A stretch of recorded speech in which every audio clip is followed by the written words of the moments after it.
দেখো উদ্ভিদ শারীরতত্ত্ব খুব ভাইটাল একটা চ্যাপ্টার, গুচ্ছতেও প্রচুর পরিমাণে প্রশ্ন আসে, রাবিতেও প্রশ্ন আসে। আসলে আমরা জিস্ট জিনিসগুলো পড়বো, 1 ঘন্টার মধ্যে ক্লাসটাকে আমরা শেষ করে দিব। আর ক্লাস শেষে আমরা অন্য অন্য কথাগুলো বলবো। আপাতত পড়া, যতক্ষণ পড়বো আমরা পড়তে থাকবো। পড়ার মধ্যে ভাইয়া ও ভার্সিটির জন্য কিভাবে পড়বো, ও মেইন বই পড়বো নাকি এই বই পড়বো, এইটা কিভাবে করব, ওইটা কিভাবে করব, এই ধরনের কোনো কথা এই ক্লাসে যতক্ষণ আমি পড়াবো এই পড়ার মধ্যে আসবে না। এই কথাগুলো ক্লাস শেষে আসবে, এই কথাগুলো ক্লাস শেষে আসবে। ওকে, তাহলে চলো আমরা শুরু করি। ফার্স্ট অফ দেখা এই তোমার গুচ্ছ এবং রাবির জন্য যে জিনিসগুলো লাগবে সেই জিনিসগুলোই পড়াবো। ঘড়ি ধরো, এখন কয়টা বাজে? 7:44 বাজে না? 7:45 শুরু হচ্ছে, 8:45 মধ্যে ইনশাআল্লাহ ক্লাস শেষ করে দিব, 8:45 মধ্যে। ওকে, এবার দেখো খনিজ লবণ পরিশোষণ। দুইজন বিজ্ঞানী, একজন বিজ্ঞানীর নাম স্টিফেন হেলস, আরেকজন বিজ্ঞানীর নাম এপি স্টেইন। স্টিফেন হেলস কে বলা হয় উদ্ভিদ শারীরতত্ত্বের জনক, আর এই পুষ্টি উপাদান সম্পর্কে যে বিজ্ঞানী ধারণা দিছে ওনার নাম কি বলতো? AP Stein. তার মানে আমরা দুইজন সায়েন্টিস্টের নাম বলছি। ওরে বাবা, এত মোটা কেন? দুইজন সায়েন্টিস্টের নাম বলছি। দেখো, একজনের নাম স্টিফেন হেলস, আরেকজনের নাম এপি স্টেইন।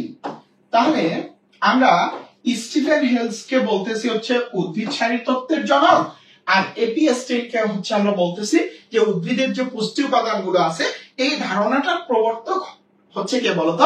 AP Stein. এবার আমরা যেহেতু পুষ্টি উপাদান পড়তেছি, এই পুষ্টি উপাদানগুলো আসলে কি? আমরা সবাই জানি উদ্ভিদের আসলে দুই ধরনের পুষ্টি উপাদান থাকে, ম্যাক্রো আর কি মাইক্রো।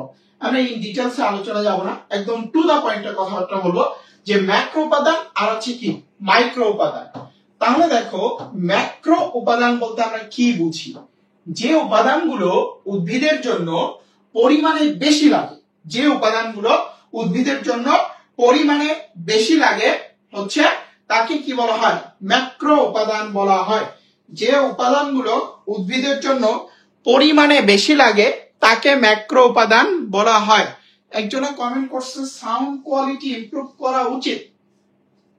সাউন্ডে কোনো সমস্যা হচ্ছে?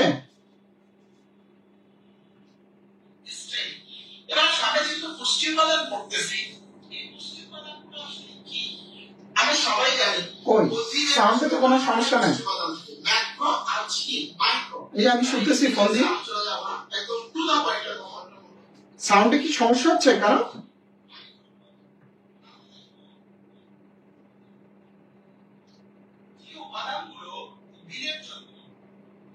সাউন্ডে কি সমস্যা হচ্ছে? না তো, সাউন্ড কোয়ালিটি কি ইমপ্রুভ করবো? এটা তো আমি যে মাইক্রোফোন ইউজ করতেছি এটা তো ভালো মাইক্রোফোন। ওকে, তাহলে দেখো ম্যাক্রো উপাদান কোনগুলো? আমরা ছোটবেলা থেকেই পড়ে আসছি যে MGK cafe for nice chops, তাই না? MGK cafe for nice chops আমরা ছোটবেলা থেকে দেখে আসছি। এবার দেখো Mg ম্যাগনেসিয়াম, K দিয়ে কি বলতো? পটাশিয়াম, K দিয়ে কি বলতো? পটাশিয়াম, Ca দিয়ে কি? ক্যালসিয়াম, N দিয়ে কি? নাইট্রোজেন, তারপরে carbon, hydrogen, oxygen, phosphorus, sulphur. এই যে এখানে যে 9টা উপাদান আছে, এই 9টা উপাদানকে আমরা বলতেছি ম্যাক্রো উপাদান। কখনো যদি পরীক্ষায় এই ধরনের প্রশ্ন করে কোন উপাদানটি পরিমাণে বেশি লাগে, তাহলে आंसर হবে ম্যাগনেসিয়াম। কোন উপাদানটি পরিমাণে বেশি লাগে তখন आंसर হবে কি বলতো? ম্যাগনেসিয়াম। তখন आंसर হবে কি বলতো? ম্যাগনেসিয়াম। ওকে, এরপরে মাইক্রো উপাদান। মাইক্রো উপাদান ম্যাক্রোগুলা পারা যাবে। মাইক্রো উপাদান কয়টি বলতো? 8টি। এই টোটাল 17টা যে উপাদান আছে এদেরকে বলা হয় তোমার উদ্ভিদের অত্যাবশ্যকীয় পুষ্টি উপাদান। উদ্ভিদের অত্যাবশ্যকীয় পুষ্টি উপাদান। এই যে 17টা উপাদান আছে, এই 17টা উপাদানের মধ্যে এই যে CHO, এই যে CHO, এই 3টা উপাদান উদ্ভিদ কোথা থেকে শোষণ করে? বায়ু থেকে শোষণ করে। উদ্ভিদ কোথা থেকে শোষণ করে? বায়ু থেকে শোষণ করে। বাকি উপাদানগুলোকে উদ্ভিদ কোথা থেকে শোষণ করে নেয়? মাটি থেকে শোষণ করে নেয়। এর বাইরে কিছু উপকারী মৌল আছে। কি মৌল? উপকারী মৌল আছে। উপকারী মৌল কোনগুলো? যেমন সিলিকন, সিলিকন হচ্ছে ঘাস উদ্ভিদের জন্য। তারপর হচ্ছে দেখো সোডিয়াম, C4 উদ্ভিদের জন্য। তারপর হচ্ছে কোবাল্ট, নাইট্রোজেন ফিক্সিং লিগিউম, মানে হচ্ছে নাইট্রোজেন ফিক্সেশনের জন্য। আমরা জাস্ট হচ্ছে নাইট্রোজেন ফিক্সেশন লিখে রাখলাম। এরপরে হচ্ছে আয়োডিন, এটা হচ্ছে সামুদ্রিক শৈবালের জন্য, সামুদ্রিক শৈবালের জন্য। অর্থাৎ উদ্ভিদের 4টা উপকারী মৌল আছে। এখন এই যে সিলিকনটা ঘাস উদ্ভিদের জন্য এবং হচ্ছে তোমার সোডিয়ামটা C4 উদ্ভিদের জন্য।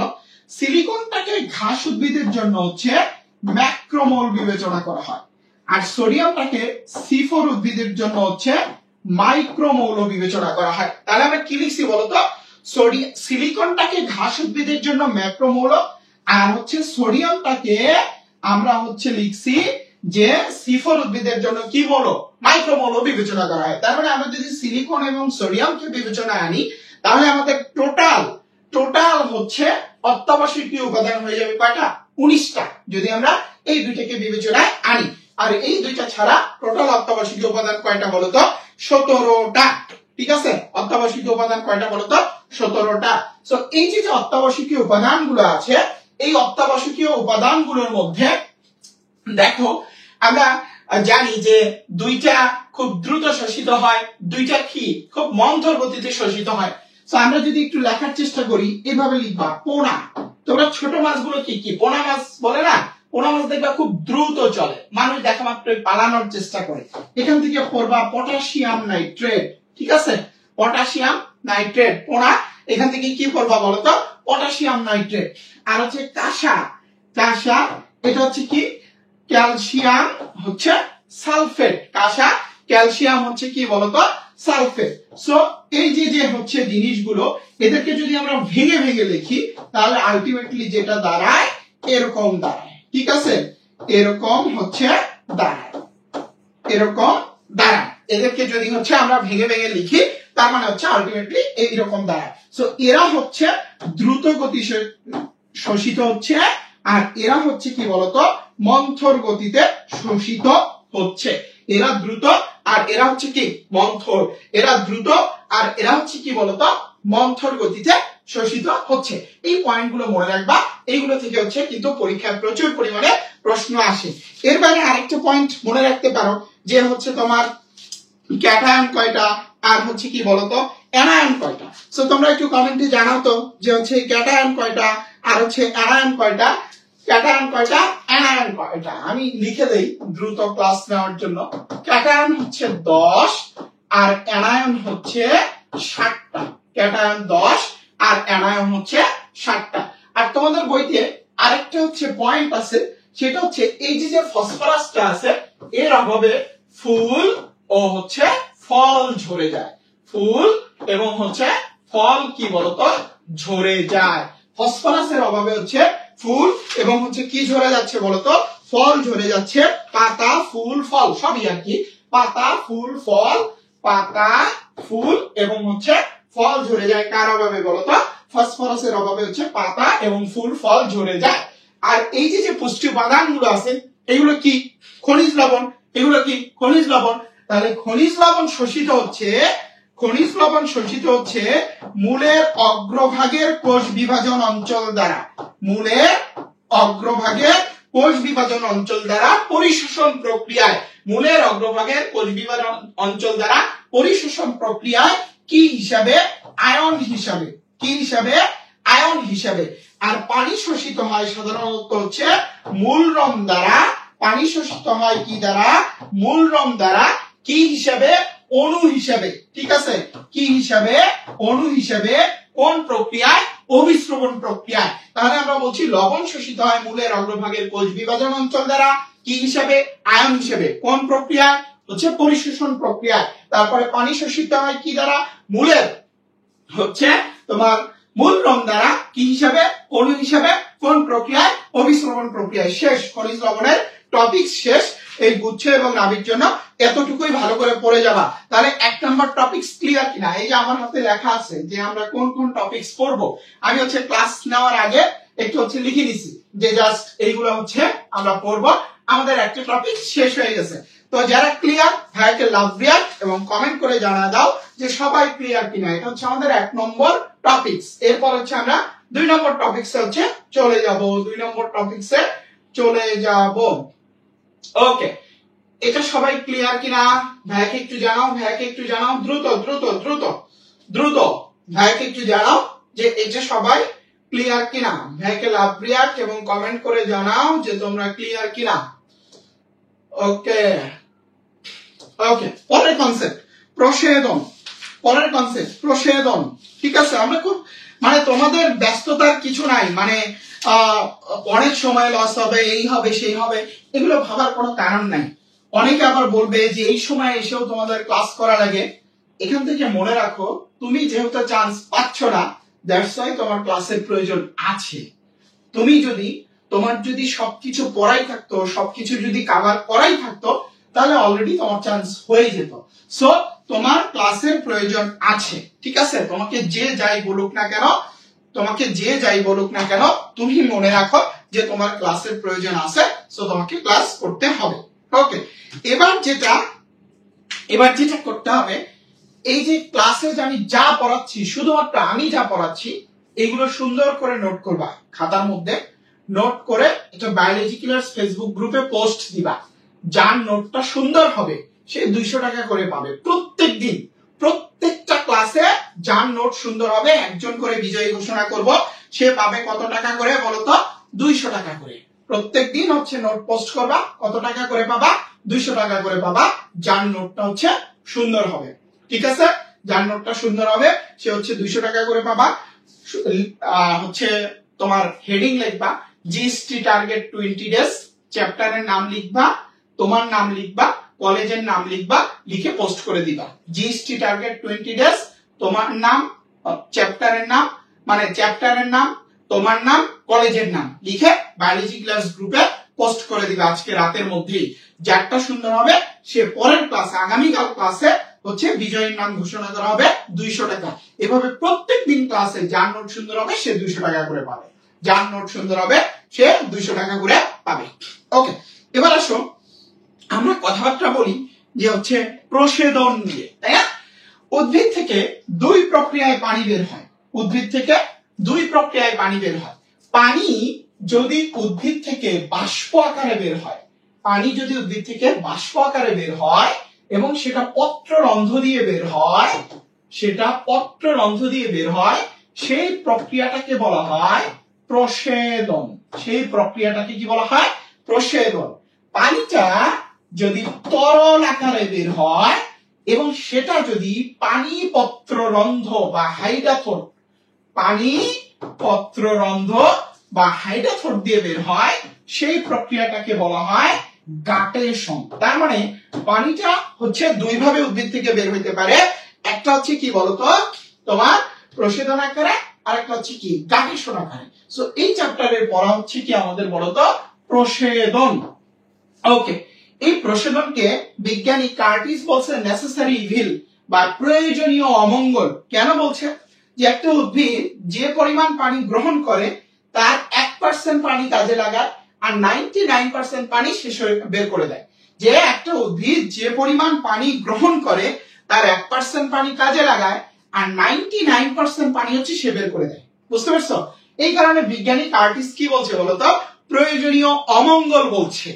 ওকে, একটা যন্ত্র আছে, সেই যন্ত্রটার সাহায্যে প্রসেদনকে পরিমাপ করা যায়, নাম হচ্ছে গ্যানং পটোমিটার। সেই যন্ত্রটার নাম কি? গ্যানং পটোমিটার। আমি যা বলতেছি, যা লিখতেছি হুবহু তাই নোটে তুলবা। এর বাইরে একটা ইনফরমেশনও নোটে তোলার দরকার নাই। এটাকে আমরা কি বলতেছি বলতো? গ্যানং পটোমিটার। ওকে, এবার আসো প্রসেদন 3 প্রকার। একটা হচ্ছে পত্ররন্ধ্রীয় প্রসেদন, ঠিক আছে, যেটা পত্ররন্ধ্র দিয়ে হয়।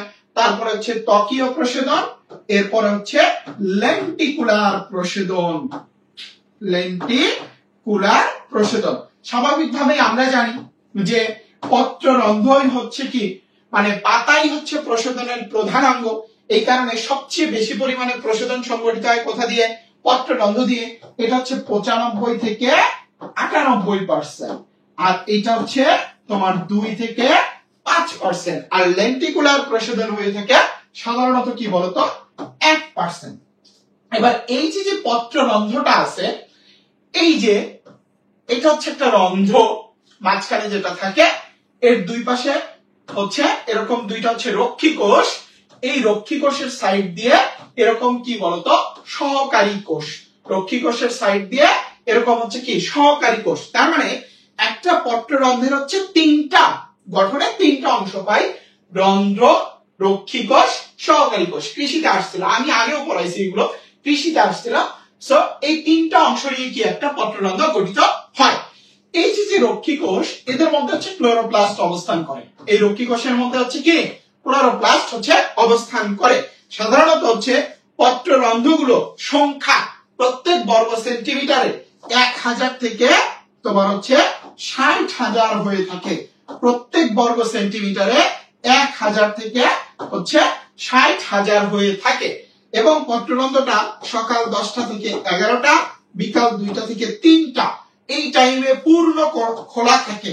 যে একটা গাছের পত্ররন্ধ্র সকাল 10টা থেকে 11টা, বিকাল 2টা থেকে 3টা, এই টাইমটার মধ্যে কি খোলা থাকে বলতো পূর্ণ খোলা থাকে। বুঝতে পারছো যে এই টাইমে হচ্ছে কি বলতো পূর্ণ খোলা থাকে। আর কিছু উদ্ভিদের ক্ষেত্রে পত্ররন্ধ্রটা ত্বকের বাহিরের দিকে অবস্থান না করে একটু ভেতরের দিকে অবস্থান করে, এদেরকে লুকায়িত পত্ররন্ধ্র বলা হয়। সকল মরুজ উদ্ভিদেই লুকায়িত পত্ররন্ধ্র পাওয়া যায়, আর কিছু কিছু লবণাক্ত এবং জলজ উদ্ভিদে লুকায়িত পত্ররন্ধ্র থাকে। কি বলছি যে কিছু কিছু উদ্ভিদের ক্ষেত্রে পত্ররন্ধ্রটা একটু ত্বকের ভিতরের দিকে থাকে, এদেরকে লুকায়িত পত্ররন্ধ্র বলা হয়।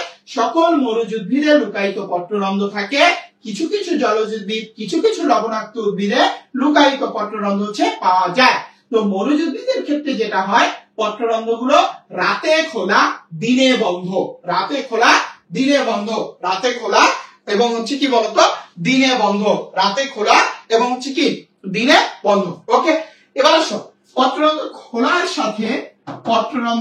খোলার সাথে কিছু কিছু সম্পর্ক আছে, যে পত্ররন্ধ্র খুলতে আসলে কি কি লাগে। দেখো পত্ররন্ধ্র খোলার সাথে আমরা যদি সমানুপাতিক সম্পর্ক বিবেচনা করি, একটা হচ্ছে ব্লু লাইট, এটা পত্ররন্ধ্র খোলা ত্বরান্বিত করে, ঠিক আছে। তারপরে হচ্ছে পটাশিয়াম আয়ন পত্ররন্ধ্র খোলা ত্বরান্বিত করে।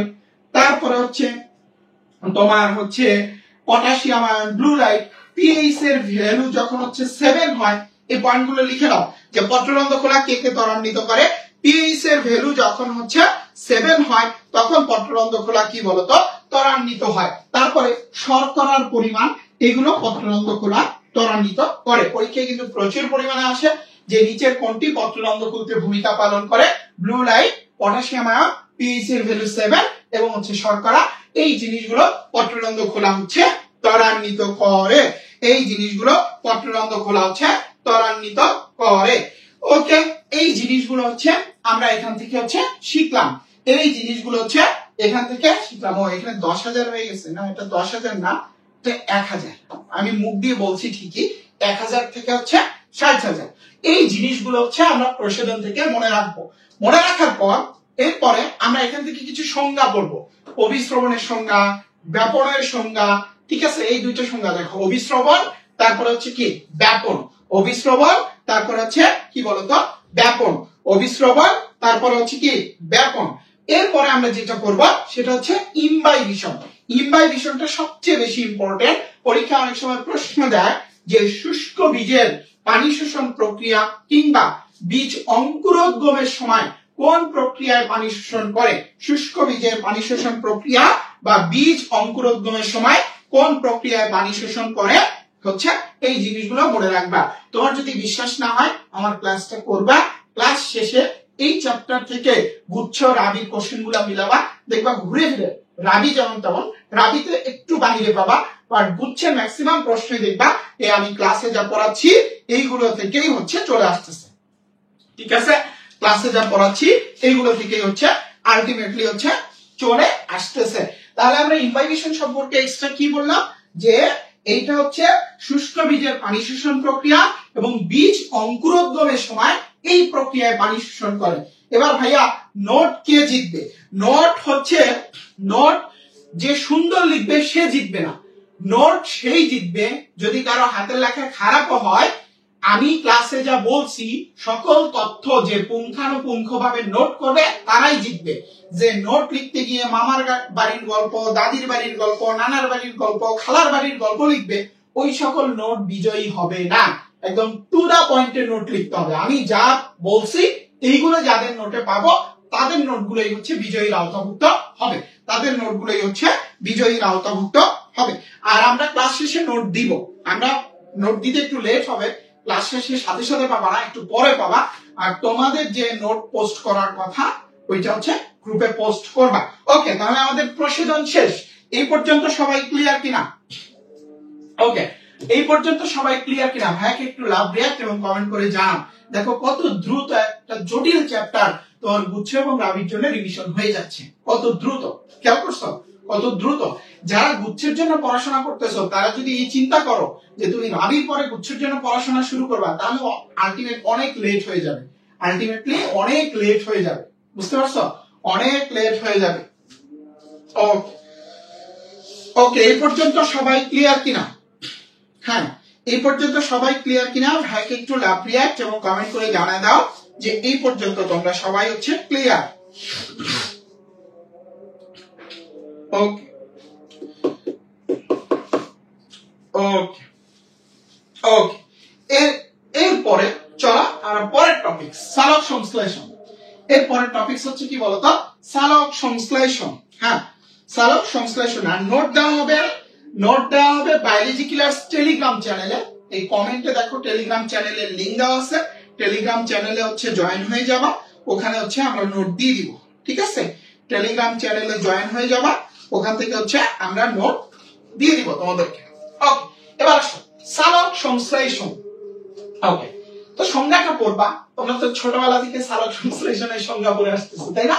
এই যে সংজ্ঞাটা লেখা আছে এটা পড়বা, সালোক সংশ্লেষণে আসলে কি হয় সংজ্ঞাটা। এরপরে বিক্রিয়া থেকে কি কি পড়তে হবে? কয় অণু কার্বন ডাই অক্সাইড, কয় অণু পানির সাথে বিক্রিয়া করে, কয় অণু গ্লুকোজ তৈরি করে, কয় অণু অক্সিজেন তৈরি করে, কয় অণু পানি তৈরি করে। ঠিক আছে, তাহলে কি কি পড়তে হবে? যে দেখো যে কয় অণু কার্বন ডাই অক্সাইড, কয় অণু পানি, কয় অণু গ্লুকোজ তৈরি করতেছে, কয় অণু অক্সিজেন তৈরি করতেছে, কয় অণু পানি তৈরি করতেছে। এবং আমরা সবাই জানি যে সালোক সংশ্লেষণ প্রক্রিয়া যে নির্গত অক্সিজেন, সেই অক্সিজেনের উৎস কিন্তু পানি।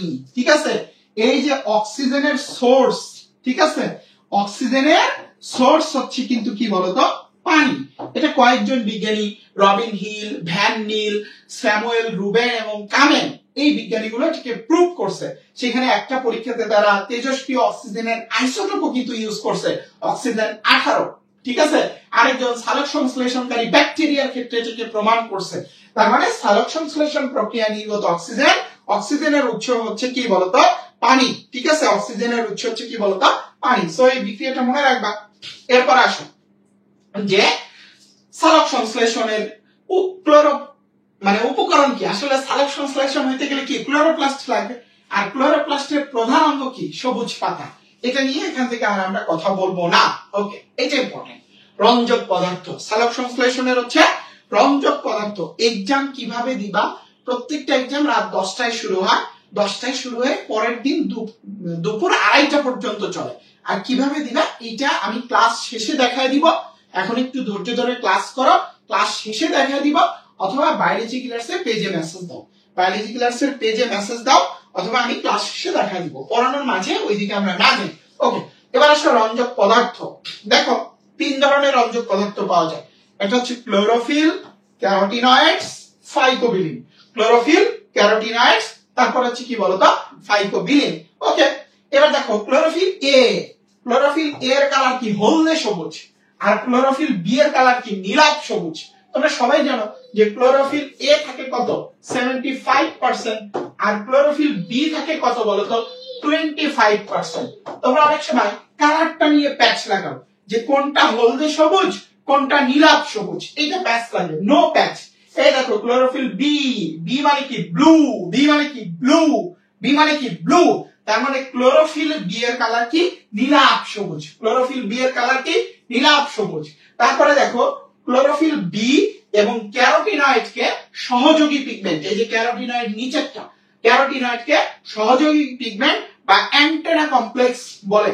আর ক্লোরোফিল এ হচ্ছে সক্রিয় অণু, এটাও যেন দেখলাম কোথায় আসছে, কোন একটা বিশ্ববিদ্যালয়ের ভর্তি পরীক্ষা আসছে সক্রিয় অণু। সো এই দুটো মনে রাখবা। এবার আসো ক্যারোটিনয়েড, ঠিক আছে।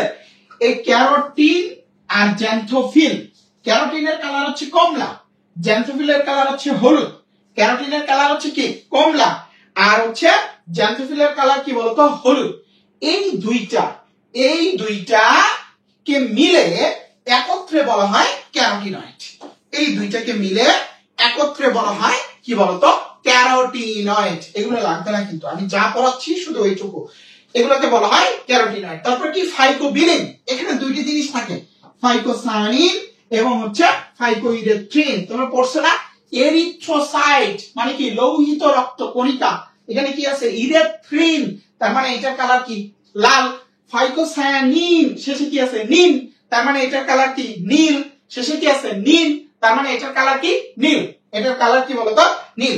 আর এই দুইটাকে একত্রে বলা হয় হচ্ছে ফাইকোবিলিন। এই দুইটাকে একত্রে বলা হয় হচ্ছে কি বলতো ফাইকোবিলিন, ঠিক আছে। দুইটাকে একত্রে বলা হচ্ছে ফাইকোবিলিন, এগুলো লাগবে না, এগুলো বা ফাইকোবিলিন। ওকে, এবার আসো কিছু রঞ্জক পদার্থ আছে, তাদের আসলে হচ্ছে কালার কেমন, ঠিক আছে। কালার কেমন দেখো, যে বিটা ক্যারোটিন এটা গাজরে থাকে, কালার কমলা। অ্যান্থোসায়ানিন জবায় থাকে, কালার হচ্ছে লাল। তবে অ্যান্থোসায়ানিনটা যদি অপরাজিতা ফুলে থাকে তার কালারটা কিন্তু হয় নীল। এটার তারতম্য ঘটে পিএইচ এর কারণে। তার মানে অ্যান্থোসায়ানিন জবায় থাকলে কালারটা কি লাল, অ্যান্থোসায়ানিন অপরাজিতা ফুলে থাকলে তার কালারটা কেমন হয় নীল। ওকে, তারপর আসো বিটা সায়ানিন লাল বেগুনি, বিটা জ্যান্থিন এগুলো তো ইম্পর্টেন্ট নয়, এই দুইটা ইম্পর্টেন্ট, এইটা ইম্পর্টেন্ট। লাইকোপিন কোথায় থাকে টমেটো, লাইকোপিনের কালার লাল, ল ল লাইকোপিন লাল, লাইকোপিন লাল। ফাইকোসায়ানিন নীল নীল নীল নীল নীল। এরিথ্রিন এরিথ্রোসাইট, তাহলে এর কালারটা কেমন বলতো লাল। তারপর হচ্ছে জ্যান্থোফিল, এই কালারটা কেমন বলতো হলুদ। জ্যান্থোফিল এটার কালারটা কেমন বলতো হলুদ। তোমাদের স্লাইড দেওয়া হবে না, এই ক্লাসের নোট দেওয়া হবে, নোটটা পাবা বায়োলজি ক্লাসের টেলিগ্রাম চ্যানেলে, কমেন্টে দেখো টেলিগ্রাম চ্যানেলের লিংক দেওয়া আছে। ওকে, এরপর আসো যে হচ্ছে বর্ণালী। এইটা আমরা এখানে যা আছে এত কিছু হচ্ছে আমরা পড়বো না, আমরা একটু সহজ ভাষায় পড়ার চেষ্টা করব। আমরা সবাই জানি যে রংধনুর 7 রং, বেনি আসহ কলা, তাই না? বেগুনি নীল, আসমানি সবুজ হলুদ কমলা লাল।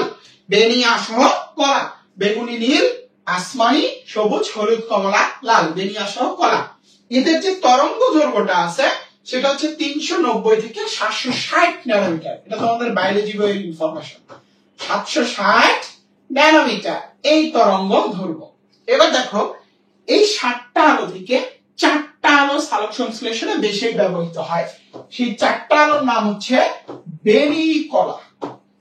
4টা আলোর নাম হচ্ছে কি বলতো বেনি কলা। এই 4টা আলো হচ্ছে সালোক সংশ্লেষণে বেশি ব্যবহৃত হয়, সেটার নাম হচ্ছে কি বলতো বেনি কলা। এই যে 4টা আলো আছে এদের মধ্যে আবার একটা আলো আছে যেটা সালোক সংশ্লেষণে সবচেয়ে বেশি ব্যবহৃত হয় এবং সবচেয়ে সক্রিয়, সবচেয়ে বেশি ব্যবহৃত হয় এবং সবচেয়ে সক্রিয়, সেটা হচ্ছে লাল। তাহলে দেখো যে রং কয়টা, রং কয়টা বলতো বেনি আসহ কলা 7টা, সবচেয়ে 4টা। কোন 4টা আলো বেশি সক্রিয় বেনি কলা। কোন 4টা আলো বেশি ব্যবহৃত হয় বেনি কলা। কোন একটা আলো বেশি সক্রিয় লাল। কোন একটা আলো বেশি ব্যবহৃত হয় লাল। কিন্তু যদি তোমাকে জিজ্ঞেস করে কোন দুইটি আলো অধিক সক্রিয়, কোন দুটি আলো অধিক সক্রিয় নীলা। কোন দুটি আলো অধিক সক্রিয় নীলা। আমি ভাষাগুলোকে আবার ক্লিয়ার করে দিচ্ছি, ভাষাগুলোকে আবার ক্লিয়ার করে দিচ্ছি। খেয়াল করো যে কতগুলো আলো লাগে বেনি আসহ কলা, ঠিক আছে। কোন 4টি আলো অধিক ব্যবহৃত হয় বেনি কলা। কোন 4টি আলো হচ্ছে তোমার অধিক সক্রিয় বেনি কলা। কোন দুটি আলো অধিক সক্রিয় নীলা। কিন্তু এই দুইটা আলো কিন্তু অধিক ব্যবহৃত হয় না, এই দুইটা আলো অধিক সক্রিয় বাট এই দুইটা আলো অধিক ব্যবহৃত হয় না। আর কোন আলোটা হচ্ছে সবচেয়ে বেশি ব্যবহৃত হয় লাল। কোন আলোটা সবচেয়ে বেশি সক্রিয় লাল। এই পয়েন্টগুলো হচ্ছে মনে রাখবা, ঠিক আছে? এই পয়েন্টগুলো হচ্ছে মনে রাখবা আলো থেকে। ওকে, এরপরে আস হচ্ছে, এরপরে যদি হচ্ছে আমরা হচ্ছে দেখার চেষ্টা করি যে দেখো, দাঁড়াও আমি একটু দেখে নিই। না, এই আজকে তোমরা পরীক্ষা দিছো না খুলনাতে, এই যে প্রশ্নটা আসছিল, এই যে প্রশ্ন, এটা দেখো এখানে একটু লেখা আছে, প্রবল ভাবে শোষণ করে। ভর্তি পরীক্ষা আসছিল যে শক্তিশালী অক্সিডেন্ট কোনটা, এই যে P680। আজকে তোমরা খুলনা ইউনিভার্সিটিতে পরীক্ষা দিছো না, এই প্রশ্নটা আসছিল যে প্রবল ভাবে শোষণ করে, এই কারণে এটাকে শক্তিশালী অক্সিডেন্ট বলা হয়। ওকে, যাই হোক আর কি, এটা লাগবে না আমাদের। এবার আসলে এটিপি, ঠিক আছে? এটিপি দেখো, এডিপির সাথে অ্যাডিনোসিন ডাইফসফেট, এইটার সাথে যদি একটা ইনঅর্গানিক ফসফেট যুক্ত হয়, সেখান থেকে যেটা তৈরি হয় সেটার নাম হচ্ছে এটিপি। আর এটিপি তে কি পাওয়া যায় বলতো? যখন এটিপি তৈরি হয় তখন হচ্ছে এক অণু পানি পাওয়া যায়। তখন কি পাওয়া যায়? এক অণু পানি পাওয়া যায়। এটিপি কে, এই যে এখানে দুটো পয়েন্ট আছে, জৈব মুদ্রা, শক্তি মুদ্রা, বায়োলজিক্যাল কয়েন, ঠিক আছে? জৈব মুদ্রা, শক্তি মুদ্রা, বায়োলজিক্যাল কয়েন বলা হয়। এই প্রক্রিয়াটি পিটার মাইকেলের কেমিওস্মেটিক মডেলের উপর ভিত্তি করে প্রতিষ্ঠিত। একটা মডেল আছে, এই মডেলটা নিয়ে তোমাদের বইতে হচ্ছে ডিটেইলস নাই। পিটার মাইকেলের একটা কেমিওস্মেটিক মডেল আছে, সেই মডেলের উপর বেস করে হচ্ছে এইটা হচ্ছে প্রতিষ্ঠিত। বুঝতে পারছো? এই তথ্যগুলো হচ্ছে মনে রাখবা। এবার আসো ফটোলাইসিস। এবার কি বলছি বলো তো? ফটোলাইসিস দেখো, শব্দটাকে ভাঙো। কোন শব্দের শেষে যদি সিস থাকে, শুধু সিস, তাহলে কি তৈরি। কোন শব্দের শেষে যদি লাইসিস থাকে তাহলে কি ভাঙন। খেয়াল করছো কি লিখছি আমি? কোন শব্দের শেষে যদি সিস থাকে তাহলে সেটা কি হবে? তৈরি। কোন শব্দের শেষে যদি লাইসিস থাকে তাহলে সেটা কি হবে? ভাঙন। এবার এখানে বলছে ফটোলাইসিস, তার মানে কি এখানে কিছু ভাঙা হবে। কি ভাঙা হবে? পানি ভাঙা হবে। ফটো মানে কি? আলো, লাইসিস মানে ভাঙন। আলোর উপস্থিতিতে পানির ভাঙন। ফটো মানে আলো, লাইসিস মানে ভাঙন। তাহলে আলোর উপস্থিতিতে কিসের ভাঙন? পানির ভাঙন। ওকে, এবার এই যে আলোর উপস্থিতিতে যে পানিটা ভাঙা হবে, এখানে বিক্রিয়াটা আলটিমেটলি কি হবে? 4টা হাইড্রোজেন তৈরি হবে, তারপরে দেখো 4টা ইলেকট্রন তৈরি হবে, আর হচ্ছে কি বলতো? অক্সিজেন তৈরি হবে। দেখো তো এইটা আজকে খুলনাতে আসছে কিনা, দেখো এই লাইনটা আজকে খুলনাতে আসছে কিনা। তোমরা প্রশ্ন খুঁজে পাও না ভাই, কই থেকে প্রশ্ন করে, এগুলো তো বইতে নাই ভাই, কই থেকে প্রশ্ন করে, এগুলো তো বইতে নাই। দেখো তো এই প্রশ্নটা আজকে কেউতে আসছে কিনা, দেখো কেউতে আসছে কিনা। শর্ট সিলেবাস থেকে কেউতে যে প্রশ্নগুলো আসছে, এক দুইটা প্রশ্ন বাদ দিয়ে সবগুলো প্রশ্ন আমি আমার ক্লাসগুলোতে পড়াইছি, মানে যে বেসিক ক্লাসগুলোতে। দেখো তো এই কোশ্চেনটা আসছে কিনা। বায়োলজিতে সবচেয়ে শক্তিশালী অক্সিডেন্ট হলো P680, একদম হুবহু এই লাইনটাই, এই লাইনটাই। ওকে, যাই হোক আর কি। তাহলে এই যে এইটা হচ্ছে পানির ভাঙন। কি তৈরি হচ্ছে? 4টা হাইড্রোজেন, 4টা ইলেকট্রন, আর হচ্ছে কি এক অণু অক্সিজেন। আর এখানে সহায়তা করে কি? ম্যাঙ্গানিজ এবং ক্লোরিন। সহায়তা করে কে বলতো? ম্যাঙ্গানিজ এবং হচ্ছে ক্লোরিন। ম্যাঙ্গানিজ আর হচ্ছে কি বলতো? ক্লোরিন। ওকে, থাইলাকয়েড ইলেকট্রন ট্রান্সপোর্ট চেইন, এটা পড়তে হবে। এটা হচ্ছে আমি হচ্ছে একটু মনে করা দিচ্ছি যে কিভাবে পড়তে হবে। ফিওফাইটিন, এটা রূপান্তরিত ক্লোরোফিল অণু এ। প্লাস্টোকুইনন, ঠিক আছে, এটা মনে রাখবা PQL, প্লাস্টোকুইনন। PQ দিয়ে প্লাস্টোকুইনন, L দিয়ে হচ্ছে লিপিড, এই যে ছোট চলনশীল লিপিড। এর মানে কি জানো? যে থাইলাকয়েড যে থাকে, থাইলাকয়েডের মধ্যে এই ইলেকট্রনের বাহকগুলা থাকে। এদের কাজ হচ্ছে ইলেকট্রনটাকে জোর করে ধরে আনে, ইলেকট্রনটাকে জোর করে ধরে আনে, এরা হচ্ছে ইলেকট্রনের বাহক। এই যে প্লাস্টোকুইননটা, এটা অতি ছোট চলনশীল লিপিড, এই কারণে এটাকে আমরা মনে রাখলাম PQL। আর সাইটোক্রোম, এটা লৌহ গঠিত প্রোটিন, এই যে হিম গ্রুপ বিশিষ্ট প্রোটিন। প্লাস্টোসায়ানিন, এটা মনে রাখবা PCP, প্লাস্টোসায়ানিন। PC দিয়ে প্লাস্টোসায়ানিন, P দিয়ে প্রোটিন, এই যে মেমব্রেন প্রোটিন। আর এটার ইলেকট্রন গ্রহীতা হচ্ছে কি বলতো? কপার। আর ফেরিডক্সিন, এই যে যত ফেরাস আছে, ফেরি কি আছে বলতো? ফেরাস, ঠিক আছে, ফেরি তার মানে কি আছে বলতো? ফেরাস। এটা হচ্ছে আয়রন সালফার প্রোটিন, ঠিক আছে, আয়রন সালফার প্রোটিন। আর NADP রিডাক্টেস এটা হচ্ছে কি ফ্লাভিন গ্রুপ। এই তথ্যগুলো মনে রাখবা, পরীক্ষায় এগুলোই আসবে যে প্লাস্টোসায়ানিনের ইলেকট্রন গ্রহী থাকে কপার, সাইটোক্রোম কি লৌহ গঠিত প্রোটিন, এই প্রশ্নগুলো হচ্ছে পরীক্ষায় আসবে। ওকে, এবার আসো সালোক সংশ্লেষণ প্রক্রিয়ার আমরা কলা কৌশল হচ্ছে চলে যাব। তো সালোক সংশ্লেষণ প্রক্রিয়ার কলা কৌশলটা কি? একজন বিজ্ঞানী আছে, ওনার নাম হচ্ছে বার্নেস, বুঝতে পারছো? ওনার নাম কি? বার্নেস। উনি হচ্ছে এই ফটোসিনথেসিস শব্দটা সবার প্রথমে ব্যবহার করছে, সালোক সংশ্লেষণ, ঠিক আছে। এই শব্দটাকে সবার প্রথমে কে ব্যবহার করছে? বিজ্ঞানী বার্নেস। আরেকজন বিজ্ঞানী আছে, ওনার নাম হচ্ছে ব্ল্যাকম্যান, আমার মতো আর কি, কালা মানুষ, বুঝতে পারছো? আরেকজন বিজ্ঞানীর নাম কি বলতো? ব্ল্যাকম্যান, কালা মানুষ। উনি কি করছে? এই সালোক সংশ্লেষণটাকে দুইটা ভাগে ভাগ করে দিছে। একটা হচ্ছে অন্ধকার পর্যায়, আরেকটা হচ্ছে কি আলোক, আলোক পর্যায়টা উপরে লিখি। একটা হচ্ছে কি আলোক পর্যায়, আরেকটা হচ্ছে কি বলতো? অন্ধকার পর্যায়। অন্ধকার পর্যায় কে ভাগ করছে? ব্ল্যাকম্যান, নাম তার, কালা মানুষ, সে সালোক সংশ্লেষণকে ভাগ করছে আলোক পর্যায় আর হচ্ছে কি বলতো অন্ধকার পর্যায় হিসেবে হচ্ছে ভাগ করছে। ওকে, ঠিক আছে, ভাগ করছে। ভাগ করার পর দেখো আলোক পর্যায়ের হচ্ছে দুইটা হচ্ছে ভাগ, একটা হচ্ছে চক্রীয় ফটোফসফোরাইলেশন আর একটা হচ্ছে অচক্রীয় ফটোফসফোরাইলেশন। দেখো চক্রীয় ফটোফসফোরাইলেশন আর একটা হচ্ছে অচক্রীয় ফটোফসফোরাইলেশন, অচক্রীয় ফটোফসফোরাইলেশন। আর অন্ধকার পর্যায়ে হচ্ছে তিনটা ভাগ, C3 C4 আর হচ্ছে ক্যাম। তাহলে বুঝতে পারছো যে C3 C4 আসলে কই থেকে আসে? যে অন্ধকার পর্যায়ে হচ্ছে তিনটা ভাগ, একটা হচ্ছে C3 C4 আর হচ্ছে কি ক্যাম। তো চলো আমরা প্রথম থেকে একটু আসি। দেখো ফটোফসফোরাইলেশন শব্দটাকে একটু ভালো তো, ফটোফসফোরাইলেশন শব্দটাকে একটু ভালো দেখো। ফটো মানে আলো, ফসফো মানে ফসফেট, আর লেশন মানে ক্রিয়া বা বিক্রিয়া। তার মানে কি দেখো, ফটো মানে আলো, ফসফো মানে ফসফেট, 1 ঘন্টার মধ্যেই ক্লাস শেষ হবে। ফটো মানে ফটো, ফসফো মানে ফসফেট, আর লেশন মানে ক্রিয়া বা হচ্ছে কি বলতো বিক্রিয়া। তাহলে এইটার সংজ্ঞাটা দাঁড়াচ্ছে আলোর উপস্থিতিতে ফসফেট যোগের ক্রিয়া। ফটোফসফোরাইলেশনের মানে কি দাঁড়াচ্ছে বলতো?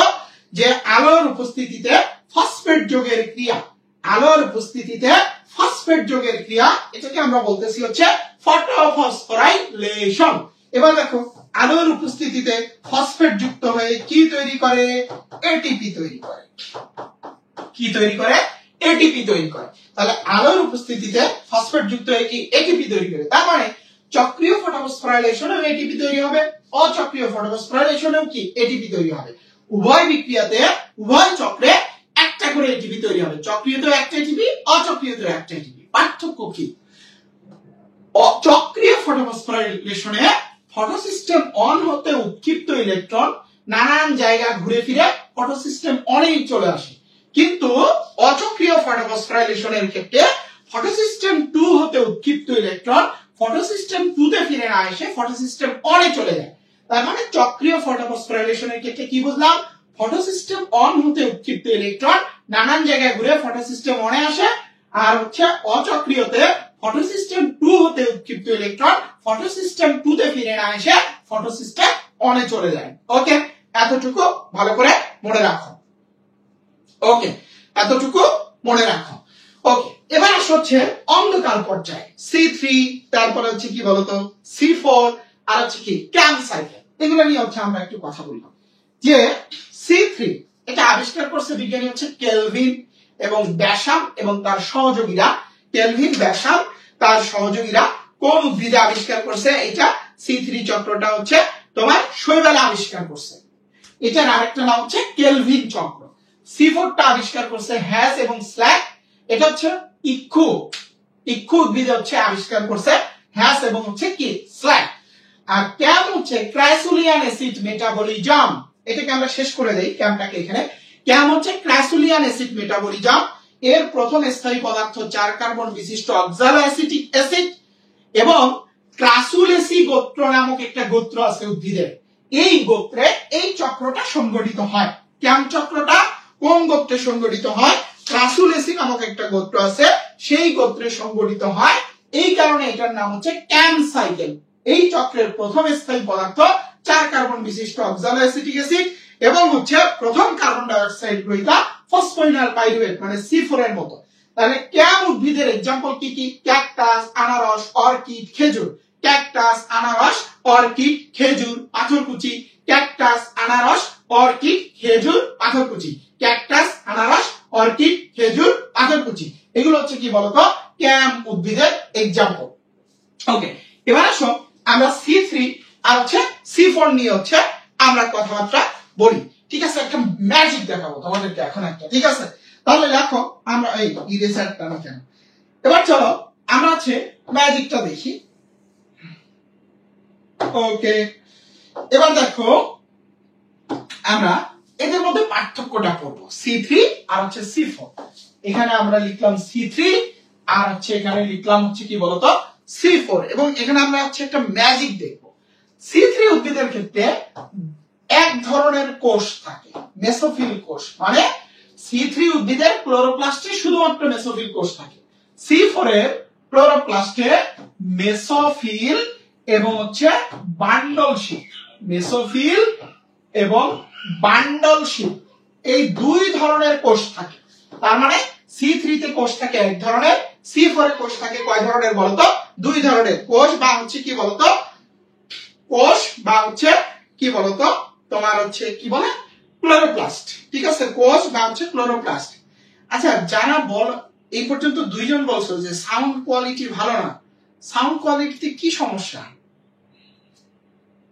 ওকে, এবার দেখো আমরা এদের মধ্যে পার্থক্যটা করব, C3 আর হচ্ছে C4। এখানে আমরা লিখলাম C3 মানে কি প্রবলেম বলো, আমি ঠিক করি। C4 এবং আমি যে ফোন দিয়ে শুনতেছি এটাতে আমি কোনো প্রবলেম পাচ্ছি না, মানে কি প্রবলেম?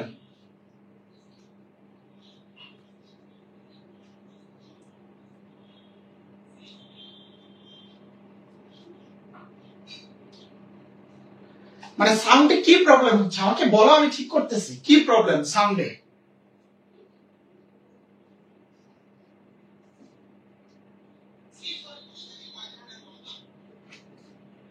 চিনচিন করে, ওটা এসির সাউন্ড, ওটা এসির শব্দ,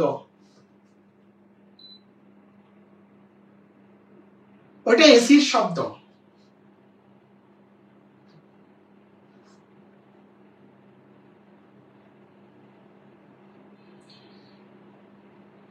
আমার এক্সপ্রেশনের সাথে সাউন্ড ম্যাচ হচ্ছে না, এটা আমার প্রবলেম না। আমি যে ফোন দিয়ে দেখতেছি এটাতে ঠিক আছে, এটা বের হয়ে আবার ঢোকো লাইভে। এক্সপ্রেশনের সাথে যদি সাউন্ড ম্যাচ না করে আমার প্রবলেম না।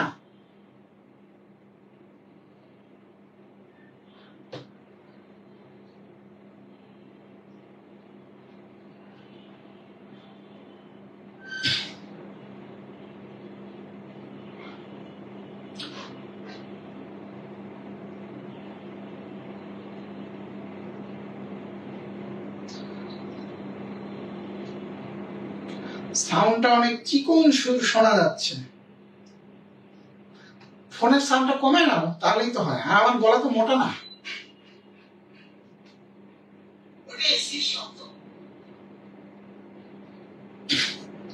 সাউন্ডটা চিকন সুর শোনা যাচ্ছে। আমার গলা তো মোটা না, আমি তো চিকন, আমার গলা তো চিকনই। ফোনের সাউন্ডটা কমায় নিয়ে শোনো, তাহলেই তো। আর হচ্ছে আরো প্রবলেম আছে যে হচ্ছে ভিডিও স্ট্রিমিং হতে লেট হয়।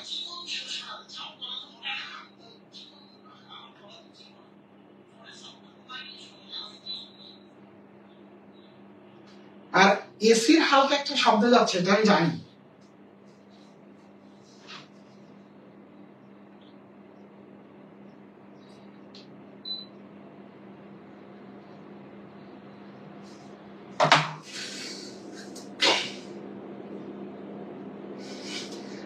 মানুষের যে আসলে কত ধরনের প্রবলেম তোমাদেরকে না দেখে বোঝা যায় না। ওকে, তাহলে দেখো এসি বন্ধ করতে পারবো না, সরি আন্তরিকভাবে দুঃখিত, অনেক গরম, এসি বন্ধ করে ক্লাস নিতে পারবো না। এসির হালকা একটু শব্দ যাবে, এটা মানিয়ে নাও। এসি বন্ধ করা এই মুহূর্তে সম্ভব না। ওকে, ওই এসিরই হচ্ছে, এসির যে ফ্যানটা চলতেছে, এসির তো ফ্যান থাকে, ওইটারই হালকা একটু শব্দ যাচ্ছে, এটা আমি জানি, কিন্তু আমি যখন কথা বলি তখন খুব একটা যায় না, কথা বলা বন্ধ করলে তখন হালকা যায়। আচ্ছা যাই হোক, দেখো C3 উদ্ভিদে এক ধরনের ক্লোরোপ্লাস্ট থেকে মেসোফিল, C4 হচ্ছে দুই ধরনের, একটা হচ্ছে মেসোফিল আর হচ্ছে বান্ডল শীট। ঠিক আছে, হ্যাঁ না আজকে মাইক্রোফোন অন আছে। মেসোফিল আর একটা হচ্ছে কি বলতো, বান্ডল শীট ক্লোরোপ্লাস্ট হচ্ছে থাকে C4 এ। এবার দেখো হচ্ছে ক্রান্স অ্যানাটমি, ক্রান্স অ্যানাটমি, এটা সংজ্ঞাটা পড়ো ভালো করে, যে বান্ডল শীট কোষকে ঘিরে ঘন কোষের যে স্তর থাকে সেটাকে ক্রান্স অ্যানাটমি বলে। বান্ডল শীট কোষকে ঘিরে হচ্ছে ঘন কোষের যে স্তর থাকে সেটাকে কি বলা হয়, ক্রান্স অ্যানাটমি বলা হয়।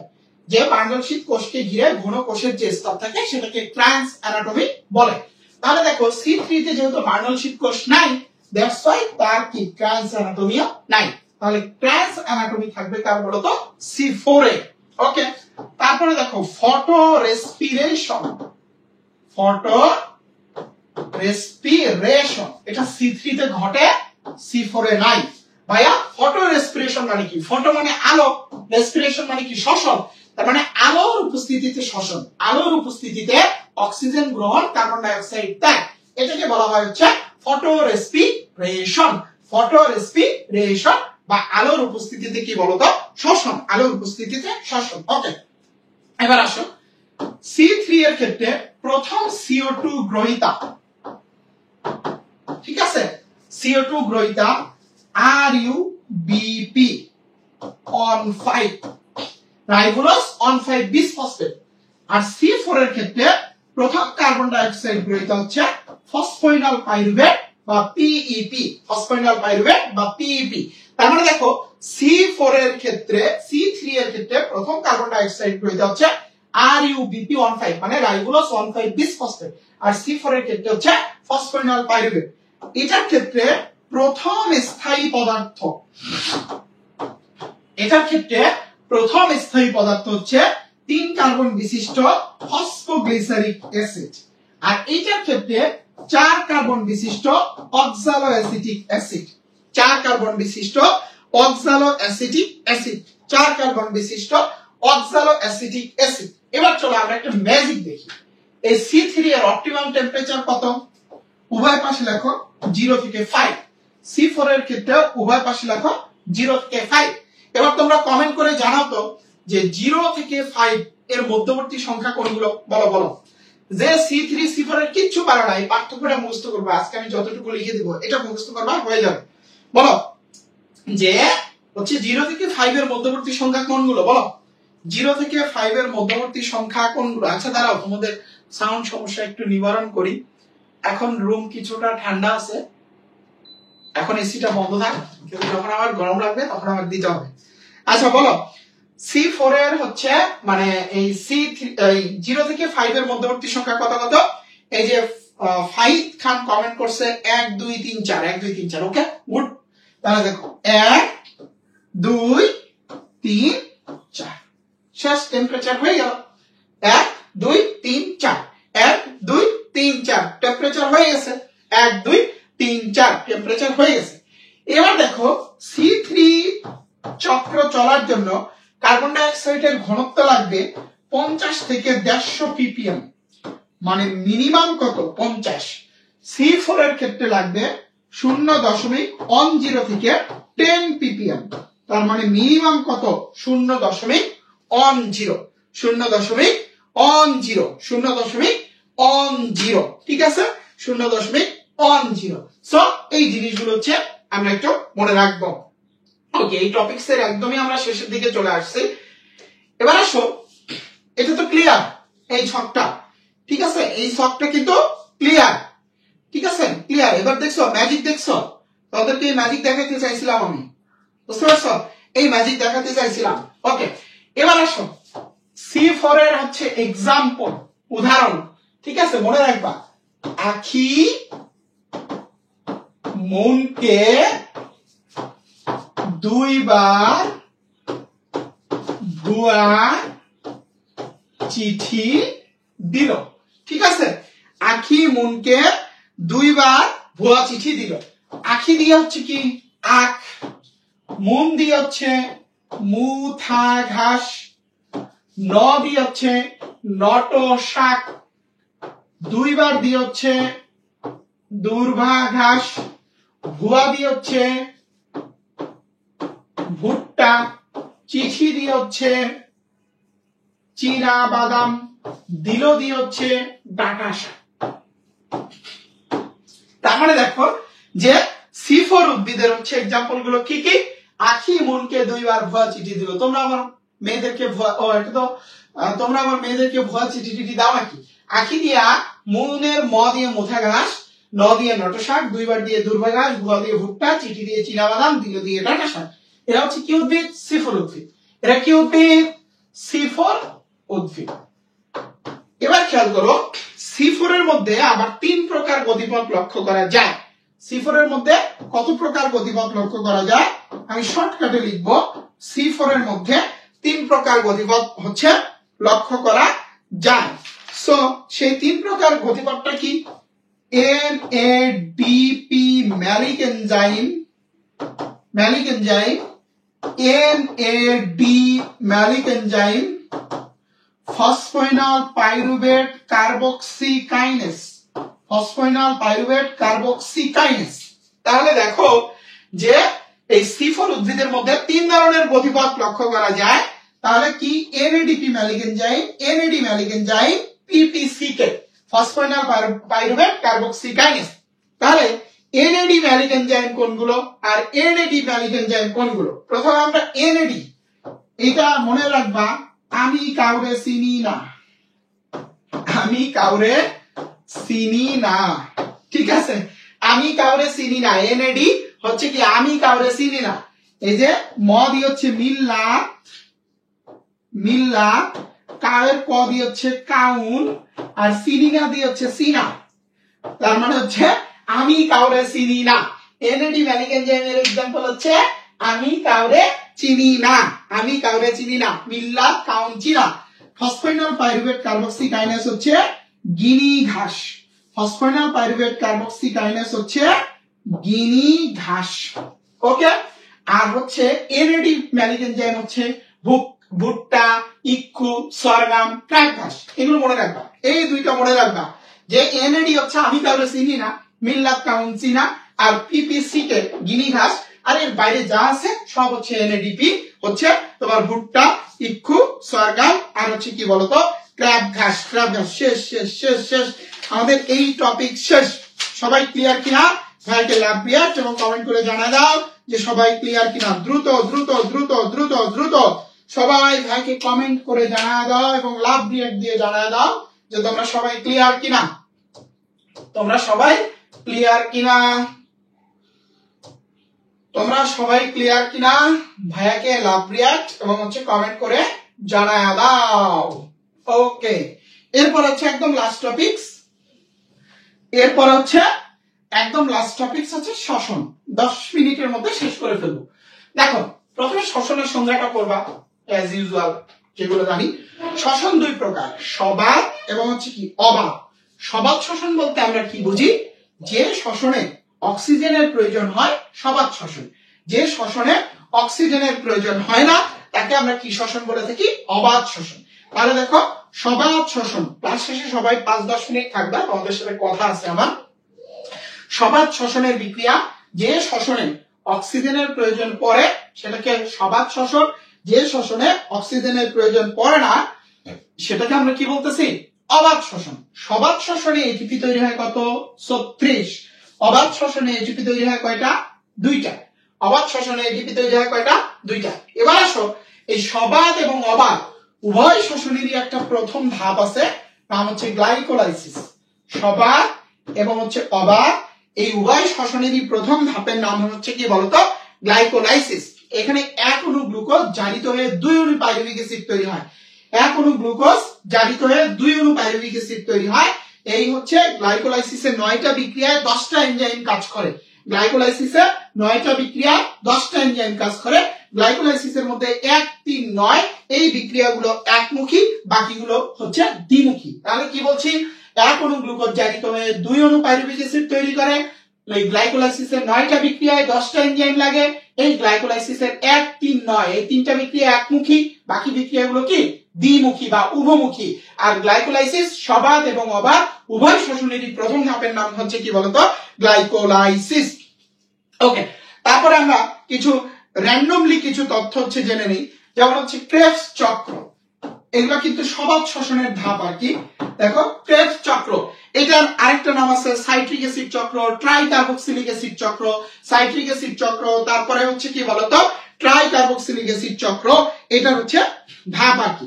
তো দেখো এখানে হচ্ছে একটা আমরা উপাদান সম্পর্কে জানি, সেটা হচ্ছে অ্যাসিটাইল কোএ। অ্যাসিটাইল কোএ এইটাকে বলা হয় গ্লাইকোলাইসিস এবং ক্রেবস চক্র দুইটা সংযোগকারী উপাদান। অ্যাসিটাইল কোএটাকে কি বলা হয় বলতো, গ্লাইকোলাইসিস এবং হচ্ছে ক্রেবস চক্র দুইটা সংযোগকারী উপাদান। আর অক্সালো অ্যাসিটিক অ্যাসিডকে বলা হয় আবাসিক অণু। অক্সালো অ্যাসিটিক অ্যাসিডকে কি বলা হয়, আবাসিক অণু। এই জাস্ট এই তথ্যগুলো হচ্ছে মনে রাখবা যে গ্লাইকোলাইসিস তারপরে আর ক্রেবস চক্র দুইটা সংযোগকারী উপাদান কি, acetyl CoA. Acetyl CoA oxalo acetic অ্যাসিডকে কি বলা হয়, আবাসিক অণু বলা হয়। প্রথম কার্বন ডাই অক্সাইড গ্রহীতা হচ্ছে এফএডি, সরি প্রথম কার্বন ডাই অক্সাইড গ্রহীতা না, প্রথম ইলেকট্রন গ্রহীতা হচ্ছে এফএডি। শেষ ইলেকট্রন গ্রহীতা হচ্ছে তোমার অক্সিজেন। শেষ ইলেকট্রন গ্রহীতা হচ্ছে অক্সিজেন। সো এই তথ্যগুলো হচ্ছে মনে রাখার চেষ্টা করবা। তাহলে সবাদ শ্বসনে 36, অবাদে হচ্ছে কত 2, তার মানে টোটাল এটিপি পাচ্ছি আমরা শ্বসনে কত 38, গ্লাইকোলাইসিস সম্পর্কে জানছি। তারপর আমরা কি জানছি যে ক্রেবস চক্র অ্যাসিটাইল কোএটা গ্লাইকোলাইসিস ক্রেবস চক্রের সংযোগকারী রাসায়নিক উপাদান। এছাড়া হচ্ছে তোমার সবাদ শ্বসনের হচ্ছে 4টা ধাপ, গ্লাইকোলাইসিস, পাইরুভিক অ্যাসিডের জারণ, তারপর হচ্ছে ক্রেবস সাইকেল, তারপর হচ্ছে ইটিএস। গ্লাইকোলাইসিস, পাইরুভিক অ্যাসিডের জারণ, ক্রেবস চক্র আর হচ্ছে কি ইটিএস। আর অবাধ শ্বসনের 2টা ধাপ, গ্লাইকোলাইসিস এবং পাইরুভিক অ্যাসিডের অসম্পূর্ণ জারণ। পাইরুভিক অ্যাসিডের অসম্পূর্ণ জারণের ক্ষেত্রে হচ্ছে সাধারণত অ্যালকোহল তৈরি হয়, আর কখনো ল্যাকটিক অ্যাসিড। যদি অ্যালকোহল তৈরি হয় কার্বন ডাই অক্সাইড তৈরি হবে, আর ল্যাকটিক অ্যাসিড তৈরি হলে কার্বন ডাই অক্সাইড তৈরি হবে না। ওকে ওকে ওকে ওকে, এবার আসো কোন কোন বিক্রিয়া কোথায় সংঘটিত হয়। very very very very very very very very very very very very important। এবার বলো এটা বুঝিয়ে দেওয়ার দরকার আছে, এটা বুঝিয়ে দিলে তুমি তুলে মেরে শিখে ফেলবা। এটা বুঝিয়ে দেওয়ার দরকার আছে কি নাই বলো। যদি বলো যে ভাইয়া বুঝিয়ে দাও তাহলে বুঝিয়ে দিব, আর যদি বলো না ভাইয়া আমরা সব পারি তাহলে বুঝিয়ে দিব না, নেক্সট টপিকসে চলে যাব। ওকে, এটা বোঝানোর দরকার আছে, দেখো আমরা তুড়ি মেরে শিখে ফেলবো। আগে এখানে কিচ্ছু দেখার দরকার নাই, সহজ হিসাব। যদি তোমাকে বলা হয় হচ্ছে সালোক সংশ্লেষণ, কি বলছে, সালোক সংশ্লেষণের কোন বিক্রিয়া, তুমি ক্লোরোপ্লাস্টকে খুঁজবা, CHLO ক্লোরোপ্লাস্টকে খুঁজবা। যদি বলা হয় শ্বসনের কোন বিক্রিয়া, তুমি হচ্ছে মাইটোকন্ড্রিয়াকে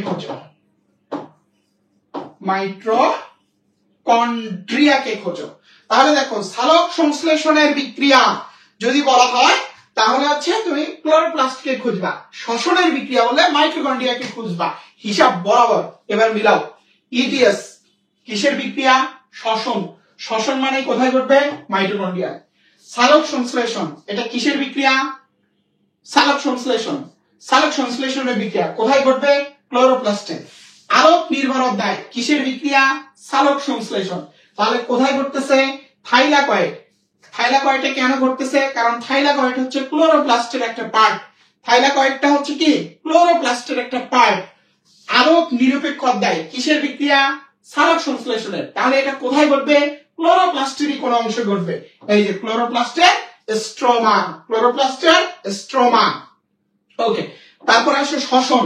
শ্বসন সাইটোপ্লাজম এবং কি মাইটোকন্ড্রিয়া উভয় জায়গাতেই হচ্ছে কি বলতো ঘটে। শ্বসন সাইটোপ্লাজম এবং মাইটোকন্ড্রিয়া উভয় জায়গাতেই ঘটে। এবার আসো গ্লাইকোলাইসিস কিসের বিক্রিয়া? শ্বসনের বিক্রিয়া, ঠিক আছে, এই যে সাইটোপ্লাজম। এবার আসো পাইরুভিক অ্যাসিডের জারণ কিসের বিক্রিয়া? শ্বসন, মাইটোকন্ড্রিয়ার ম্যাট্রিক্স। ক্রেবস চক্র সাইট্রিক অ্যাসিড চক্র কিসের বিক্রিয়া? শ্বসন, মাইটোকন্ড্রিয়ার ম্যাট্রিক্স। ফটোফসফোরাইলেশন, ফটোফসফোরাইলেশন মনে করো কোথায় পড়ে আসছো? সালোক সংশ্লেষণে পড়ে আসছো। ফটোফসফোরাইলেশন কোথায় পড়ে আসছো? সালোক সংশ্লেষণে পড়ে আসছো। এই কারণে থাইলাকয়েড মেমব্রেন, কারণ থাইলাকয়েড মানে কি? ক্লোরোপ্লাস্ট। তারপরে দেখো অক্সিডেটিভ ফসফোরাইলেশন, অক্সিডেটিভ ফসফোরাইলেশন এটা ইটিএস এর পার্ট। ইটিএস কিসের অংশ? শ্বসন, শ্বসন মানে মাইটোকন্ড্রিয়া, শ্বসন মানে মাইটোকন্ড্রিয়া। তার মানে হচ্ছে হিসাব বরাবর, এখানে হিসাব বরাবর সালোক সংশ্লেষণের কোন বিক্রিয়া থাকলে তুমি হচ্ছে কাকে খুঁজবা? হচ্ছে ক্লোরোপ্লাস্টকে খুঁজবা। শ্বসনের কোন বিক্রিয়া থাকলে তুমি কাকে খুঁজবা? মাইটোকন্ড্রিয়া অথবা সাইটোপ্লাজমকে খুঁজবা। মাইটোকন্ড্রিয়া অথবা কি সাইটোপ্লাজমকে খুঁজবা। প্রথম থেকে আসো ইটিএস কিসের বিক্রিয়া? শ্বসন, তাহলে কোথায় ঘটবে? মাইটোকন্ড্রিয়াতে ঘটবে। সালোক সংশ্লেষণ কিসের বিক্রিয়া? সালোক সংশ্লেষণ ক্লোরোপ্লাস্টে। আলোক নির্ভর অধ্যায় কিসের বিক্রিয়া? সালোক সংশ্লেষণ। এই যে ক্লোরোপ্লাস্টের থাইলাকয়েড মেমব্রেন আলোক নিরপেক্ষ অধ্যায় কিসের বিক্রিয়া? সালোক সংশ্লেষণ। ক্লোরোপ্লাস্টের স্ট্রোমা শ্বসন কোথায় কোথায় ঘটে? সাইটোপ্লাজম এবং মাইটোকন্ড্রিয়া। গ্লাইকোলাইসিস কোথায় ঘটবে? সাইটোপ্লাজমে ঘটবে। পাইরুভিক অ্যাসিডের জারণ কিসের বিক্রিয়া? শ্বসন কোথায় ঘটবে? মাইটোকন্ড্রিয়ার ম্যাট্রিক্স। ক্রেবস চক্র সাইট্রিক অ্যাসিড চক্র কিসের বিক্রিয়া? শ্বসন কোথায় ঘটবে? মাইটোকন্ড্রিয়ার ম্যাট্রিক্স। ফটোফসফোরাইলেশন কিসের বিক্রিয়া? কিসের বিক্রিয়া? হচ্ছে সালোক সংশ্লেষণের বিক্রিয়া। কোথায় ঘটবে? থাইলাকয়েড মেমব্রেন, কারণ ক্লোরোপ্লাস্টের পার্ট। অক্সিডেটিভ ফসফোরাইলেশন মাইটোকন্ড্রিয়ার ক্রিস্টি। তার মানে হিসাব বরাবর তোমার কাজ কোনটা সালোক সংশ্লেষণ আর হচ্ছে কোনটা হচ্ছে শ্বসন, এই দুইটাকে আইডেন্টিফাই করলে তুমি বিক্রিয়া আনসার করতে পারবা। এখন যদি তুমি এটাই না জানো এই স্ট্রোমা ক্লোরোপ্লাস্টের অংশ নাকি হচ্ছে মাইটোকন্ড্রিয়ার অংশ, থাইলাকয়েড ক্লোরোপ্লাস্টের অংশ মাইটোকন্ড্রিয়ার অংশ, তাহলে মাপ চাই, তাহলে আর কিছু বলার নাই। দেখো আশা করি সহজ হয়ে গেছে, আশা করি সহজ হয়ে গেছে। এখান থেকে মনে রাখবা, এত কিছু মনে রাখার দরকার নাই। গ্লাইকোলাইসিসের 4টা, ঠিক আছে, সরি গ্লাইকোলাইসিসের 6টা, অ্যাসিটাইল কোয়ে 6টা, ক্রেবস চক্র 24টা, এই 36টা। এটা বেসিক্যালি সবাত শ্বসনের উৎপাদন, এটা সবাত শ্বসনের উৎপাদন। সবাত শ্বসনে এটিপি তৈরি হয় কয়টা? 36টা। তার মধ্যে সবচেয়ে বেশি পাই কোথা থেকে? ক্রেবস চক্র 24টা। অ্যাসিটাইল কোয়ে থেকে কয়টা? 6টা। গ্লাইকোলাইসিস থেকে কয়টা বলতো? 6টা। এই নিচের এই কনভার্সনটা মনে রাখবা, নিচের এই কনভার্সনটা হচ্ছে মনে রাখবা, নিচের এই কনভার্সনটা হচ্ছে মনে রাখবা। ওকে, শেষ শেষ শেষ। এগুলো একটু রিডিং দিবা, এগুলো হচ্ছে একটু রিডিং দিবা, ঠিক আছে? এই যে এখানে এই পয়েন্ট গুলো হচ্ছে রিডিং দিবে, এগুলো অ্যাপ্লাইড জিনিস তো অনেক সময় দিয়ে দিতে পারে। এটা একটু রিডিং দিবা, এটা একটু রিডিং দিবা, যে নোট করবা নোটের মধ্যে এগুলো তুলে ফেলবা, ঠিক আছে? তুলে ফেলবা। ওকে, আমাদের সবকিছু শেষ। এবার আমরা হচ্ছে 2-3টা তাপমাত্রা পড়লেই শেষ। আমরা হচ্ছে কি কি তাপমাত্রা পড়ে আসছি ভাইরা বলতো? আমরা হচ্ছে তোমার সালোক সংশ্লেষণের তাপমাত্রাটা লিখি নাই, সালোক সংশ্লেষণের তাপমাত্রা লিখে নাও। সালোক সংশ্লেষণের তাপমাত্রা অপটিমাম হচ্ছে 22 থেকে 35, ঠিক আছে? তারপর হচ্ছে শ্বসনের অপটিমাম তাপমাত্রা, শ্বসনের অপটিমাম তাপমাত্রা হচ্ছে 30 থেকে 45 মনে হয়, দেখো তো একটু কেউ, 30 থেকে 45।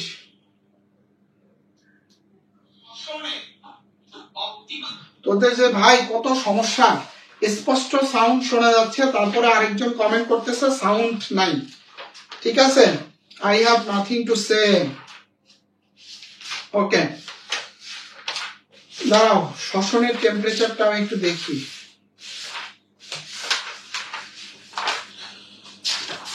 এনজাইমের শক মানে কোন এনজাইম?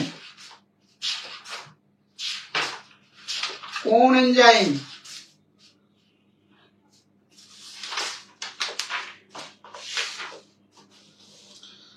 হ্যাঁ, শ্বসন হচ্ছে 20 থেকে 35, শ্বসন হচ্ছে 20 থেকে 35, মানে 20 থেকে 35, এটা 20। তার মানে দেখো দুটাই হচ্ছে 20-এর ঘর থেকে শুরু হয়েছে আর কি। আর C3 তো পড়াইছি, C4 তো হচ্ছে পড়াইছি, ঠিক আছে, C3 ও পড়াইছি, আর হচ্ছে C4 ও পড়াইছি। ওকে, এই হচ্ছে আমাদের চ্যাপ্টার উদ্ভিদ শারীরতত্ত্ব। উদ্ভিদ শারীরতত্ত্ব শেষ হয়েছে 1 ঘন্টার মধ্যে, 1 ঘন্টার মধ্যে শেষ। এবার সবাই বলো, আগে কেউ যাবে না, তোমাদের সাথে কথা আছে, কেউ যাবে না ক্লাস থেকে, কিছু নির্দেশনা আছে। সবাই ক্লিয়ার কিনা ভাইকে লাভ রিয়াক্ট এবং কমেন্ট দিয়ে জানাও যে সবাই ক্লিয়ার। সবাই ক্লিয়ার কিনা ভাইকে লাভ রিয়াক্ট এবং কমেন্ট করে জানায় দাও। এটা অপটিমাম, বা এগুলো হচ্ছে অপটিমাম টেম্পারেচার, সব অপটিমাম টেম্পারেচার, অপটিমাম টেম্পারেচার। ওকে, সবাই ক্লিয়ার কিনা ভাইকে লাভ রিয়াক্ট এবং কমেন্ট করে হচ্ছে জানা দাও। এবার তোমরা যদি রাজি থাকো, ঠিক আছে, তোমাদের এই কার্যক্রমগুলো এইভাবে হচ্ছে চলমান থাকবে, ঠিক আছে। না এনজাইম লাগবে না, এনজাইম লাগবে না, পড়ার দরকার নাই, ঠিক আছে। এনজাইম পড়তে গেলে বিক্রিয়া পড়তে হবে, এনজাইম পড়তে গেলে বিক্রিয়া পড়তে হবে, বিক্রিয়া ছাড়া এনজাইম মনে রাখা যাবে না। ওকে, সবাই ক্লিয়ার না? আলহামদুলিল্লাহ। হ্যাঁ, আমি যতটুকু পড়াইছি এবার কি কি পড়বা এটা হচ্ছে বলে দিই, ঠিক আছে। কোথায় গেল? এই কি কি পড়বা এটা হচ্ছে বলে দিই। রাবির জন্য কি কি পড়বা গতকাল কিন্তু বলে দিছি, তো রাবির আলাপ বাদ, আজকে শুধু হচ্ছে জিএসটির জন্য কি কি পড়বা। ক্লাস, এরপর হচ্ছে ক্লাসের তো একটা নোট থাকবে, নোট,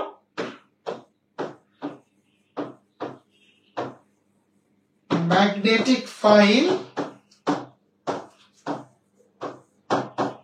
জিএসটি, কোশ্চেন ব্যাংক।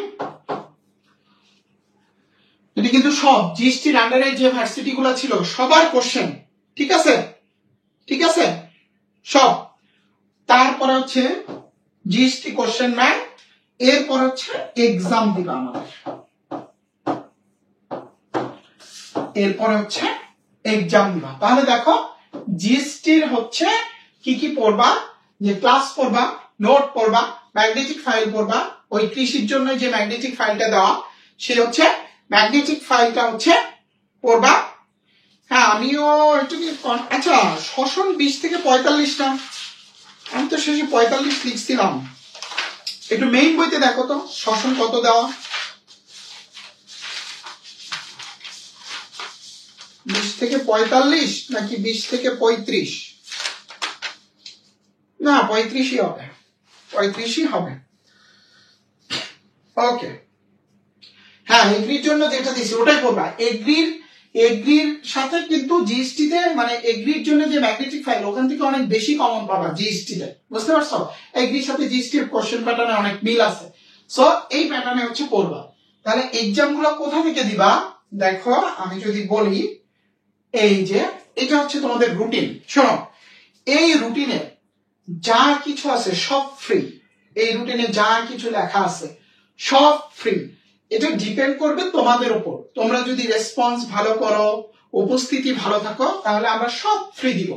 এই রুটিনে যা আছে সব ফ্রি দিব, ঠিক আছে। এই রুটিনে যা কিছু আছে সব হচ্ছে ফ্রি দিব, আই হ্যাভ নো প্রবলেম।